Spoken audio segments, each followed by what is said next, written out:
আসসালামু আলাইকুম ভিউয়ার, সবাই কেমন আছেন?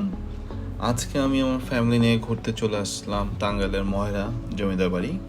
জমিদার বাড়ি A to Z আজকে আপনাদের সাথে শেয়ার করব।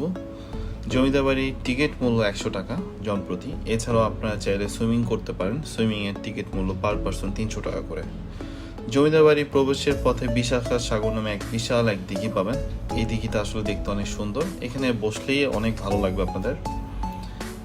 এছাড়াও রয়েছে কালীচরণের লজ। কালীচরণের লজকে এখন মিউজিয়াম হিসেবে আখ্যায়িত করা হয়েছে। এখানে জমিদার বাড়ির ব্যবহৃত কিছু জিনিসপত্র এবং পুলিশ ট্রেনিংয়ের সরঞ্জাম রয়েছে। এছাড়াও রয়েছে চৌধুরী লজ। সুন্দর নকশিকাচিত এই ভবনের সামনে রয়েছে বাগান আর সবুজ মাঠ। জমিদার বাড়ি সম্পূর্ণ ঘুরে দেখার জন্য আপনারা চাইলে আমার মতন 50 টাকার টিকিট করে এই যে ছোট যে গাড়িগুলো আছে এগুলোতে ঘুরে দেখতে পারবেন। পার পারসন 50 টাকা করে নেবে।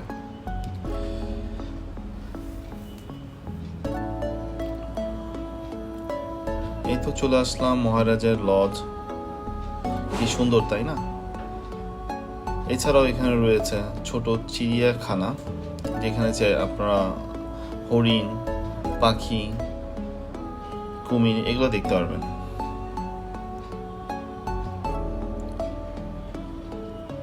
জমিদার বাড়ির পিছনে রয়েছে পশা পুকুর, যেখানে আপনারা চাইলে বসে বসে সময় কাটাতে পারেন।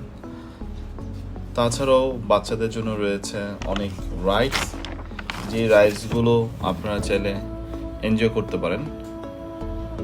তো মহারাজা জমিদার বাড়ি ঘুরে কেমন লাগলো অবশ্যই জানাবেন। সবাই ভালো থাকবেন, দেখা হবে পরবর্তী কোনো ভিডিওতে। আল্লাহ হাফেজ।